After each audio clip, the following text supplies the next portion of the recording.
Are we going to take a break from using extensions and just use our natural hair to retain length? Love a good protective style, just like the next person, but sometimes we need to take a break from the extensions, the gel, the heavy products. Okay, right now I'm just gonna condition my client's hair with some sacred hair lotion. It's very soft, very light, and smells amazing. Giving the braids a break, and we're just gonna wear our natural hair. You guys, she came to me and was like, I just want to do some mini twists and maybe some braids up at the front. I said, you know what, that'll be the perfect style to do, to just take a break from the braids. Now I did offer her the option to not use any braiding gel and just use maybe some like a hair balm or hair butter. She preferred to use braiding gel, and I didn't use that much, so I did use a little bit on each little section. I didn't spread any gel across the part. I know a lot of people like to put gel across people's parts, but I didn't want that on her scalp. I wanted her scalp to really be able to breathe and just be free from too much braiding gel. I used like the smallest amount of braiding gel I possibly could, and to twist down I just used some moisturizing mousse. That was all I used for this hairstyle: braiding gel and some mousse. I wouldn't say these are mini, but I would definitely say these are like a small size. I definitely did 3 rows below her ear, and above her ear I did about, I think I want to say 6 rows, but I can't really remember because I ended up braiding the front, so the front isn't twisted. It's just like I did some tribal braids basically. Now, would you guys try that hairstyle mini twist without using any extension? Right now I have mini twist in, and honestly it's been super easy. All I do is wake up in the morning and kind of just wet it. But I gotta make sure my hair doesn't lock, so I'm definitely gonna be taking these down soon, just because you guys know I gotta go through my different hairstyles. But back to my client, the color on her hair really also made these twists super pretty. I just feel like the highlights and lowlights that she has, I'm not too familiar with coloring of the hair, but the color she has in her hair really made the twist really pop, and I really love that for her. It really made me want to dye my hair, but not too much, not too much. My hair is growing, and one thing at a time. So I definitely am proud of my client for taking a break from braids and hair extension, so that her real hair can breathe and she can just wear it for a little while. Braiding gel, like I said, I'm just using a little bit, and I'm only using Shine and Jam, the red jar, for the parts. That is all I'm using, just a little bit. I'm braiding down about 4 to 5 times, and then after I do that I just leave it out so that I can go ahead and twist after I end up parting everything. So I did do some twists on the bottom just to see how it will come out, and then I was like, all right, I'm not going to twist it all the way down. I'm just going to braid everything, part everything, and I'm going to twist once I get done with braiding everything. You guys are taking breaks from braids, which I definitely recommend. I recommend people take a break from braids at least, like, after you take your braids out. I recommend you do like at least 2 weeks of taking a break from braids. People get braids back to back to back, and all that tension and just being in one style for that for like a month or two and leaving that in for a long time, I just definitely don't recommend it. I let all my clients know that. People don't listen to me, they're gonna do what they want to do. But the best way to retain length is to make sure you moisturize your ends. Your ends are like the most important. Your roots are always going to grow, but the ends is where you retain the length that you have and then continue to grow more hair. So water is the best moisturizer for your hair. A lot of people don't know that or understand that. I'm still learning myself, but I just want to let y'all know that it's important. So if you wash your hair, like, I feel like once a week, that will be perfect. I know some people wash their hair with they wash their hair while they have mini twists in. I don't think my client will be doing that just because she does have braids up at the front. But you could always do like a light wash with a rag in between, just to make sure that you don't have any dandruff or debris going on. Y'all, I don't know if y'all have seen, but I just seen a creator recently talk about how they don't put oils in their hair. They just use a serum. That way it can penetrate more. And I'm like, that's kind of smart, because sometimes I feel like when I put oil on my hair, the oil just kind of sits up there and just moves around on my head, but doesn't really like penetrate into my hair shaft. So I'm feeling like anytime I want to add moisture to my hair, I just been grabbing like a bottle, like my spray mist bottle of water, a little bit on my hair, and then just rubbing it with like either hair lotion or some type of like moisturizer, because I just feel like I have to find the serum that works for me. Now, you guys, after I braided her hair, I went ahead and I did wet it with water. You guys are going to see me take out my mister and like wet her hair. It's going to like puff back up. This is blow dried hair. I don't recommend blow drying your hair really if you're going to do mini twists, just because you want them to look nice and juicy. And sometimes when you blow dry your hair, it just makes the hair too straight, so that it won't really like look as juicy and full as you want it. Sometimes when you blow dry your hair, if your hair is used to heat, the blow drying process might straighten your hair to where the twists are going to look super flat and dull. And you don't want that to happen. So I did let my client know that I was going to wet her hair after I braided everything, because we got to rejuvenate the hair and get it back to being juicy. And she said she was scared of shrinkage. She really didn't want her hair to shrink back up. But I mean, I feel like that is how you get your hair to get back volumized and not look so flat. Because you don't really want to have boneless twist, you know? You want it to look nice and juicy and fresh. So that is what I did. I added water back to her hair. I didn't drench her hair, but I definitely dampened it up with some water. Done this far in the video, you've seen I separated the front from the back, and I'm just going all the way around her head. And this is how I part. I grab the section I'm working with. I look at that section. I'm gonna, like, you guys are gonna see me pull it up, move it up and down, just like I did, because I gotta see, is this section the same width, length as the section that I did below? Have to make sure that it looks the same all the way around. I'm looking up under it, looking through it, even in the middle. I'm seeing like, oh, do I need to add more hair here? Because this row, the density of it has to be the same. That's why I pull it to the side, I pull it up, I pull it down. That is how I part other people's hair. That's how I part my own hair as well.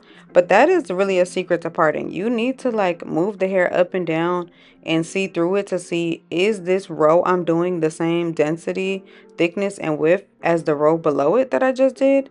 That is how you figure out. Like, you have to look. You can't just part and then hope for the best. Y'all gotta look. And the parting, I will say, takes the longest to do. So I'm pulling it to the side. I'm looking at it, seeing if it's the same density. I'm moving it up, moving it down. I'm like, okay, it looks pretty good. And then I'm gonna start, with the braids. So that is how I part. First, when I make the braids above each other, I make sure to put a line in between like a braid. I don't stack the braids on top of each other. You kind of want the braid above it to fall in between the two braids below it. I hope that makes sense. But you basically want to stack them. You don't want to have a braid on top of a braid on top of a braid. Each row you go up. No, you want the braids you're working with to be able to fall in between the two braids that are below it. If you made it this far in the video, make sure you give it a thumbs up so that other people can find this hairstyle and understand how to do it. Y'all, I'm almost to 100K. I'm telling you, when I get to 100K, I'm doing a photo shoot like I'm having a party. I'm gonna be so happy. I have been on YouTube for like almost 10 years, and it's almost that time. Like, I'm so excited. Make sure you subscribe. Make sure you send this video to your mama, your mama's friends, your sister, your granny, your auntie, your daddy, whoever you gotta send this video to, because I gotta get my subscribers up. But yeah, make sure you like this video so other people can also find it.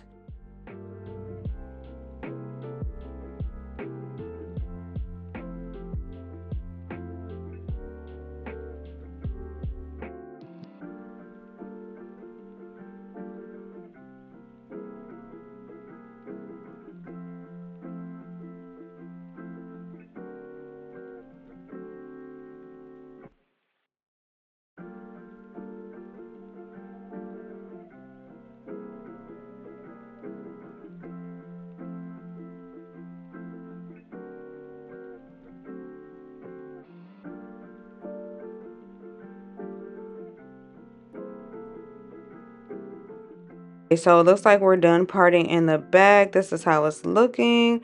I would say this is kind of a small size, honestly. It looks really, really good. Everything is nice and neat and braided. And now we're going to go ahead and just wet it up with some water, spray it. And as you can see, her hair is now volumized. We're going to take that mousse. I'm going to leave all the products I use down below, of course. And then after we moisturize the hair with all that mousse, we're gonna start twisting. And as we're twisting, I made sure that her hair was nice and detangled. You don't just want to, twist up tangled hair. So I took my comb for some instances, made sure I like breezed through it and everything was nice and detangled. Split that braid into two parts and got to twisting. Honestly, it's super easy to do.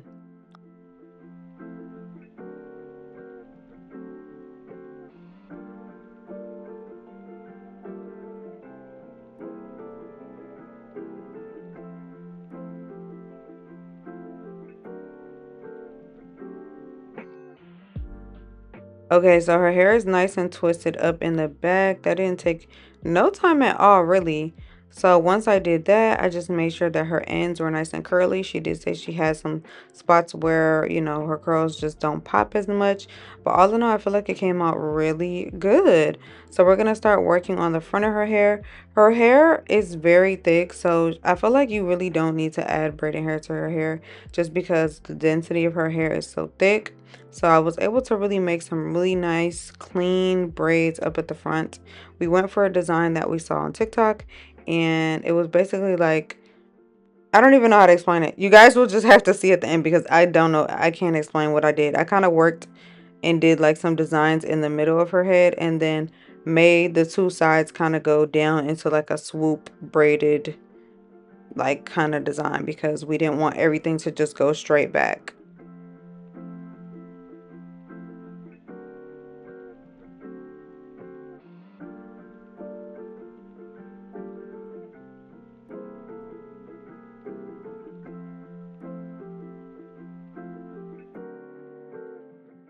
I get done with these braids, you guys have to let me know if you enjoyed the design or braid pattern that I did in the front. And of course, we're gonna just braid everything up at the front, and then once I'm done doing that, I'm gonna start twisting just like I did the back. So these braids are gonna go into more twists.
My client said she didn't want any edges out, so I was able to just tuck everything into the braids and do just everything into the braid because she didn't want any edges out, so it made it simpler to deal with. She's not going to deal with any edge control because she's probably not going to need any because we definitely just braided every single piece of hair. We just braided it up.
Okay, y'all, we are now to the end of the video. Make sure you leave a like, make sure you leave a comment. Let me know if you made it all the way to the end. Thank you guys so much for watching. I really do appreciate everybody who has come to my channel and enjoyed my videos, left a like, a comment, supported me through all the years I've been on YouTube. Yes, I've been on here about 10 years. So thank y'all so much for watching, and I'll see y'all in the next video. Bye, faves.